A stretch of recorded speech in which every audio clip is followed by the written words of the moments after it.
So বন্ধুসকল সোমাই আহিছোঁ অমৃত উদ্যানত। ইয়া মোৰ পিছফালে অমৃত উদ্যানৰ মেইন গেট দেখা পাইছে। সো সমগ্ৰ উদ্যানখন আপোনালোকক এইদৰে দেখুৱাম। ইয়া মোৰ পিছফালে দেখা পাইছে সমগ্ৰ উদ্যানখন। সো বহুত মজা লাগিব আজি উদ্যানখন ঘূৰিম আৰু আপোনালোককো ইয়াৰে এটা ব্লগ দেখুৱাম। সো আপোনালোকে যিসকলে মোৰ চেনেলত নতুনকৈ আহিছে অনুগ্ৰহ কৰি প্ৰথমতে চেনেলটো ছাবস্ক্ৰাইব কৰি ল'ব আৰু তাৰপিছত ভিডিঅ'বোৰ চাব আৰু যিমান পাৰে ভিডিঅ'টো শ্বেয়াৰ কৰিব।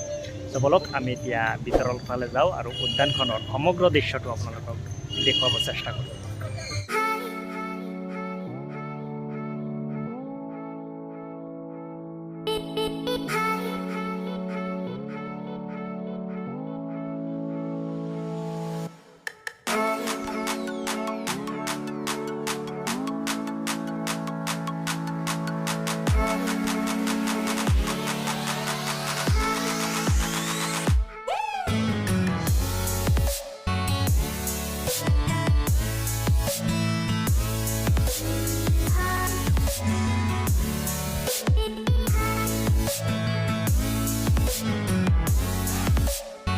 সো গাইজ আপোনালোকে দেখা পাইছে মই সোমাই আহিছোঁ নতুনকৈ ইয়াতে ষ্টাৰ্ট হোৱা হেংৰাবাৰীত অমৃত উদ্যানত। ইয়াৰ মোৰ পিছফালে স্তম্ভটো দেখাই পাইছে। সো ইয়াতে যিহেতু ধুনীয়াকৈ এটা পাৰ্ক বনাইছে, চিলড্ৰেন পাৰ্ক বুলি ক'ব পাৰে, বিভিন্ন মনোমোহা দৃশ্যৰে। এয়া চাওক মোৰ পিছফালে এটা পাহাৰৰ টিলাত নতুনকৈ এয়া বনাইছে। সো আজি আমি ইয়াতে আহিছোঁ আৰু ইয়াৰ পৰা আপোনালোকে এটা স্পেচিয়েল ব্লগ দেখুৱাম।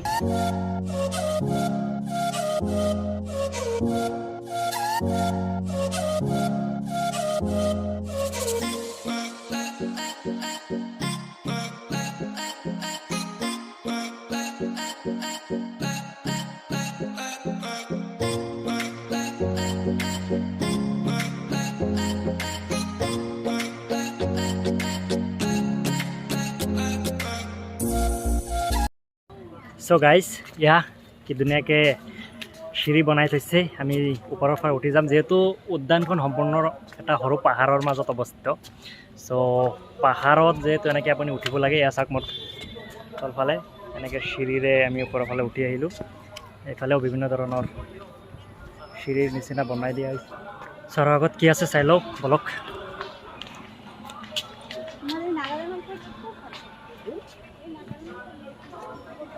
ৱাও, এই ভিউ পইণ্ট, ইয়াৰ পৰা সমগ্ৰ উদ্যানখন আপুনি চাব পাৰে। এইফালে যদি মই দেখুৱাওঁ, ইয়া চাওক ধুনীয়াকৈ এটা গ্লাছৰ ঘৰ বনাইছে, তলত আপুনি ভিতৰত বহি বা আড্ডা মাৰিব পাৰে। এইফালে এটা সৰুকৈ ফিল্ড, কিবা ফিল্ড বনাব, টেনিছ নে কি নাজানো। বলক আৰু আগত যাওঁ।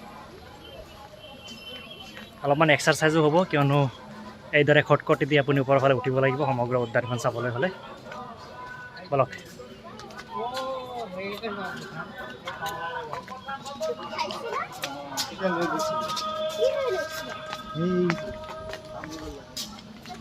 ভাগৰ লাগি গৈছে, একো নাই, যিহেতু আপোনালোকক দেখুৱাম বুলি ভাবিছোঁ নতুনকৈ ষ্টাৰ্ট হোৱা উদ্যানখন।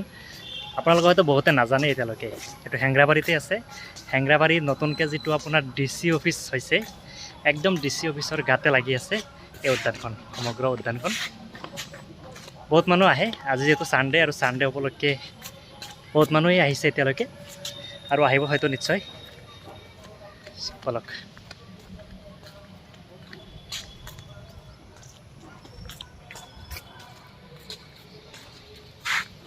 তমান্না, আহি কেনেকৈ লাগিলে? কিয়?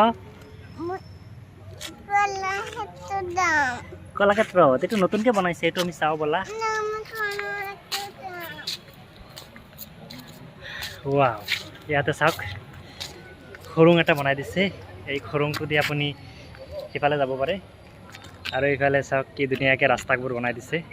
সঁচাই বহুত পৰিপাটি আৰু পাহাৰৰ ওপৰত যিহেতু বহুত ভাল লাগিছে। সো এবাৰ আমি ভিউ পইণ্টৰ ওপৰত উঠোগৈ আৰু আপোনালোকে দেখুৱাওক তাৰ পৰা কেনেকুৱা লাগে। বলক উঠিব ওপৰত, উঠিবা। এই তাই ফূৰ্তি বলা বলা।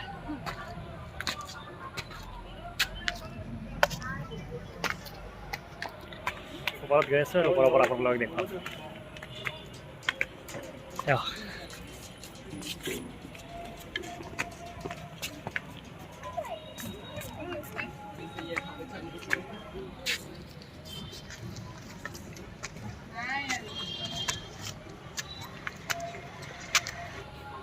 এয়াই হ'ল ভিউ পইণ্ট আৰু ইয়াৰ পৰা সমগ্ৰ উদ্যানখন ভালদৰে চাব পাৰি। এয়া স্ক্ৰীনৰ আনটো ছাইডত আপোনালোকে নিশ্চয় দেখা পাই আছে সমগ্ৰ দৃশ্যবোৰ।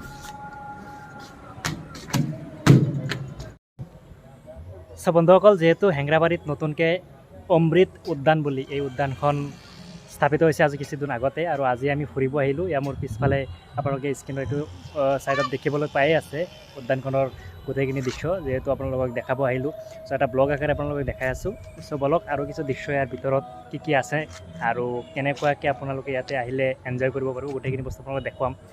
চ' নতুন এটা ষ্টাইলত আজি ব্লগটো বনালোঁ। ইয়া ডুৱেল ভিউ ছেটিংছটো অন কৰি ল'লোঁ, যিহেতু মই সন্মুখৰ ফালে লেফ্ট ছাইডে আহি আছোঁ আৰু এয়া বাওঁফালে গোটেই উদ্যানখন আপোনালোকক দেখাব বিচাৰিছোঁ। চ' বন্ধুসকল, ব্যস্ততাৰ মাজত যিহেতু আমি থাকোঁ, তথাপিতো আজি অলপমান সময় উলিয়াই এই উদ্যানখন চাব আহিলোঁ। কিয়নো উদ্যানখন যিহেতু একেবাৰে নতুন, ইয়াৰে সকলো বস্তুৱেই এতিয়াও অত্যন্ত ধুনীয়া হৈ আছে, আৰু আপুনি যদি এবাৰ আহে নিশ্চয় বহুত আনন্দ উপভোগ কৰিব উদ্যানখনত আহি। ইয়াৰ উপৰিও আপোনালোকক জনাই থওঁ, যদি আপোনালোকৰ ল'ৰা ছোৱালী আছে তেতিয়াহ'লে আপুনি আপোনাৰ ল'ৰা ছোৱালীক লৈ আহিব। ইয়াত ল'ৰা ছোৱালীক খেলা ধূলা কৰাৰ কাৰণে বহুকেইটা বস্তু আছে, যিবোৰত আপোনাৰ ল'ৰা ছোৱালীয়ে খেলা ধূলা কৰি নিশ্চয় আনন্দ উপভোগ কৰিব।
চ' বন্ধুসকল, সমগ্ৰ উদ্যানখন এটা সৰু পাহাৰৰ টিলাত অৱস্থিত, আৰু এনেকৈ ঘূৰি ঘূৰি খটখটিৰে আমি সমগ্ৰ উদ্যানখন চাই আছোঁ আৰু আপোনালোকক দেখুৱাই আছোঁ।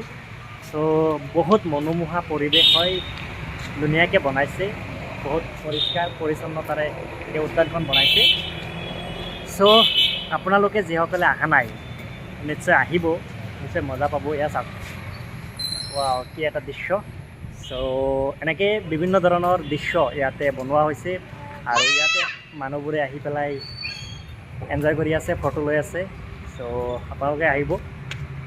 চ' একেবাৰে হেংৰাবাৰী ৰোডটোৰ কাষতে হয়। চ' আপোনালোকক ইয়াৰে ভিডিঅ' যিহেতু আজি ব্লগ আকাৰে দেখুৱালোঁ, আপোনালোকৰ কেনে লাগিছে নিশ্চয় কমেণ্টছ কৰিব, আৰু যিমান পাৰে শ্বেয়াৰ কৰিব। ত' পুনৰ বেলেগ এদিন বেলেগ এটা নতুন ভিডিঅ'ত আপোনালোকক লগ পোৱাৰ প্ৰতিশ্ৰুতিৰে আজিলৈ ইয়াতে ভিডিঅ'টো সমাপ্ত কৰিছোঁ। Bye bye.